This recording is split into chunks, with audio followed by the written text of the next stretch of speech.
Oh, another one. Ayaw mag-start dahil sa ulan. Mas mahal pa yung lalamove, no? Kaysa sa pyesa. Grabe. Spark plug cap, spark plug, mga ganun lang guys. Pangalawa na nga boss. Mas mahal pa yung palalamove nila. Usually guys na nangyayari kaya ayaw mag-start dahil yan dito sa spark plug cap. Spark plug cap nito pe. Ano pe? Ito, usually ito. Hindi nga, bago na yan ah. Tapos yung spark plug tsaka yung pinakabutas dito. Taas bu dapat merong dumadaan doon na ano na tubig. Kasi yung mga pumapasok from head, so dito siya dadaloy sa ilalim. May butas dyan, sinusundot lang yon. Tapos kung ayaw pa rin, syempre spark plug cap. Kung meron kayong ibang pang test, mas maganda. Ano pa eh?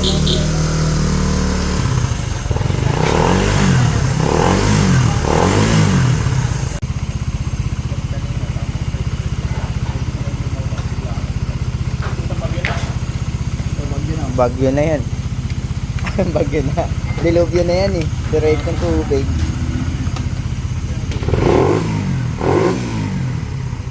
So, ito okay na to. At meron tayong hinihintay na ano na paparating, pinalalamove din. Yan lubog na lubog sa baha. At ito yung mga advice na sinabi natin bago niya dalhin dito.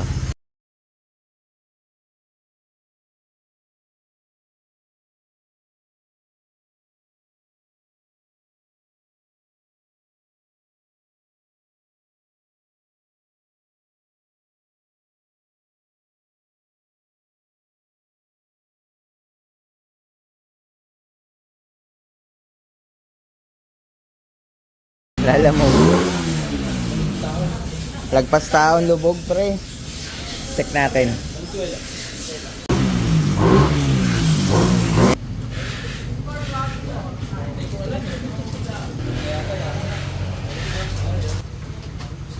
Okay, ito na yung dalawang raider na nalubog sa baha, nalagpas tao. In-advise natin na wag nilang i-start, push start o kick. Basta dali na lang dito para hindi lumala yung problema. Check tayo ng una sa lahat yung filter, air filter, air box. Nakakabila na yan, binubuksan.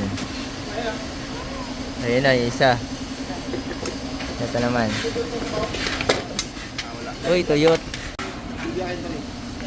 Ayan, puro tubig. Puro synthetic na tubig. Puro synthetic na tubig. Okay, kabila. Sana hindi. Ang battery ko.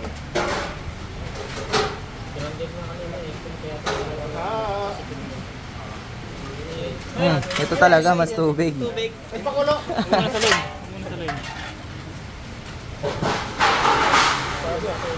Maya maya, ano na yan, oil na yan. Ayun na.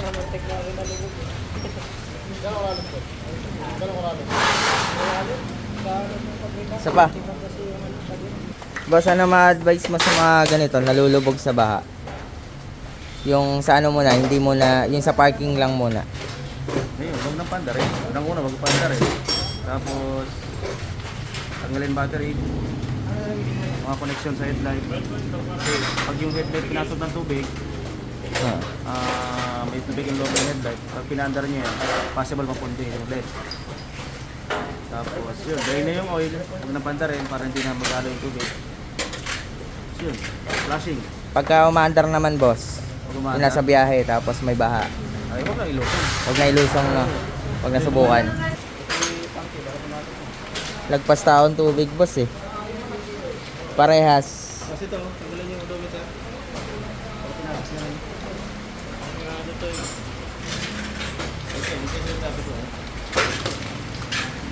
Tapos lagyan ng ano to.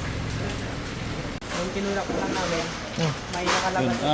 Bubuksan lahat ng kaha, linisin, power spray. Yan nyo Del. Pressure washer nyo lahat. Para mawala yung mga ano.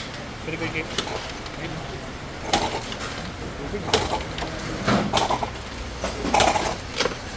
Marami pa. Dalawang nabaha. Ayan. Ang bumaba na at yung magkapatid. Si Dale tsaka si Dan. Matalsik eh.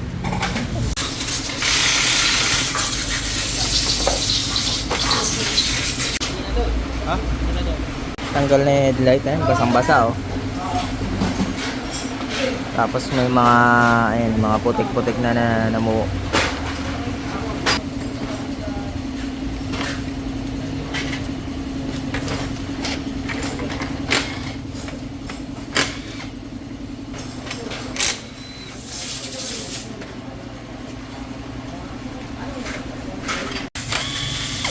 Ano po lang tanggalin? Huwag niyang tanggalin yung ECU.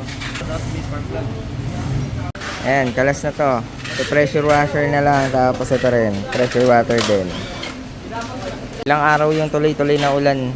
3 araw yon. Tapos 2 araw to nakalubog sa baha. Ngayon lang naiahon. Umido. Oo nga. Ano sa spray water?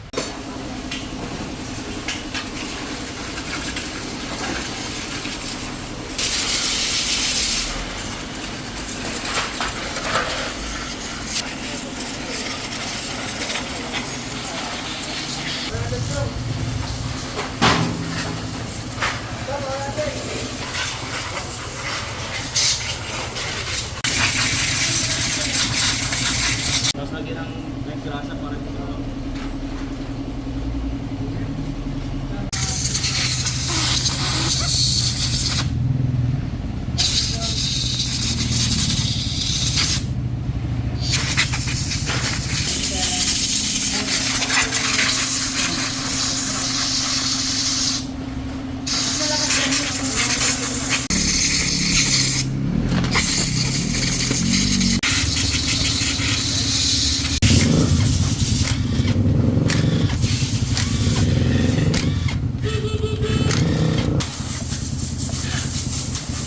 Ayan, naluan. Halo-halo lang ah.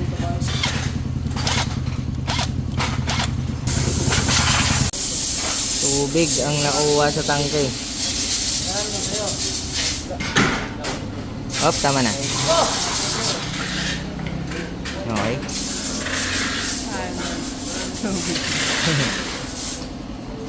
Tapon mo na yan. Mahilit natin ito. Hindi, tapon yan, tapon. Ah, tunan mo to. Puro na to.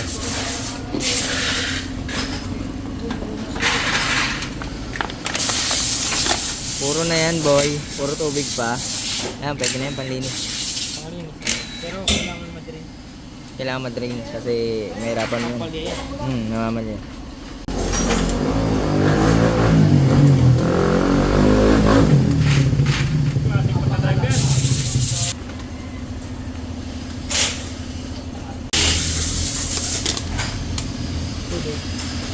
Merong halo. Ay, may tubig talaga.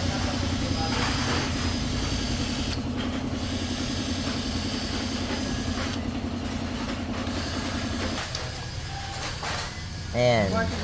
Matik na. Magde-drain tayo ng tangke ng dalawa na to.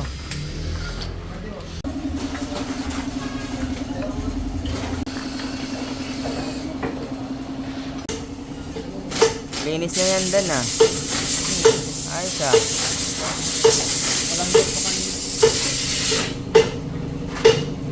Okay, sarado na parehas. Magpa-flashing muna tayo. Flashing muna. Yan, kabilaan yan. Sabayan magpa-flashing.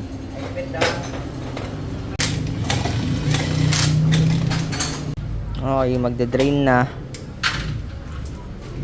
Start na to. All set na yung mga ano nila, mga makina.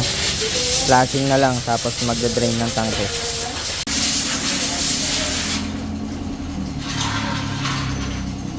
Yan, puro tubig.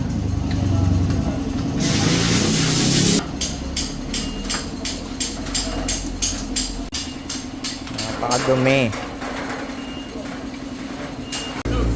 Another one.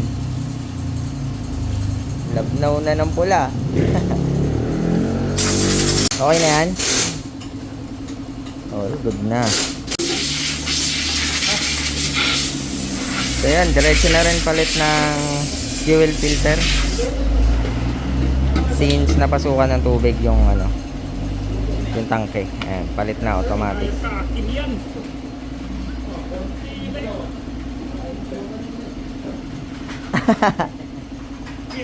Nilagay mo na para sa kanya. Ayun pala yun. Ayan, mga bagong papalitan, mga filter, air filter. Tag-isang fuel filter.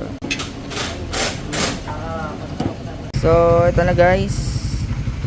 Napaandar na at flashing na siya. So, on flashing na lang para ma-wash out na yung ibang nasa loob ng engine. Hanggang sa final oil na yung ilalagay natin. So, upon observation, no, wala naman naging masamang problema o issue yung motor. Pero syempre, magche-check din tayo sa headlight nila, yung headlight na yun. Kung working ba yung headlight, yung panel. Yan, yun na lang yung last step natin. So, sa engine na muna tayo nag-focus. So, sa engine natin, okay naman parehas. So, doon na tayo. Okay guys, ito na yung oil flush natin. Ayan, na-wash out na yung mga natira sa loob. Ito natumba, ito hindi. So, mas malala to. Dalawa lang. Pero, mas okay na siya. Kumpara dito. Okay. So, okay na ba yan o ipa-flash pa ulit? Okay na. So, ito nakadalawang flashing lang. Ito tatlo. Sunod na ito, final oil. Ayan. Okay na tayo sa flashing. Proceed na tayo sa headlight. Ayan. Parehas may mata, no? At ito, yung mismong panel. Basa din. Basa din ba hanggang loob? Tuyo na to ngayon o hindi pa? Hanginan lang. Nahanginan pa. Yung isang panel, ayan, pa-close na rin. So, dito naman sa headlight, ayan, tatanggalin yung lens at tutuyuin yung mga panel board para dun sa ano, mga headlight, mga ilaw. So, pagka sinulpa kasi natin agad yan, may possibility na mapunde. Ngayon pa lang, hindi pa natin alam kung punde na ba o hindi. Kaya, so agapan na natin kaagad. Final oil. Final na. Ayan. Gamit natin S-oil. Final oil.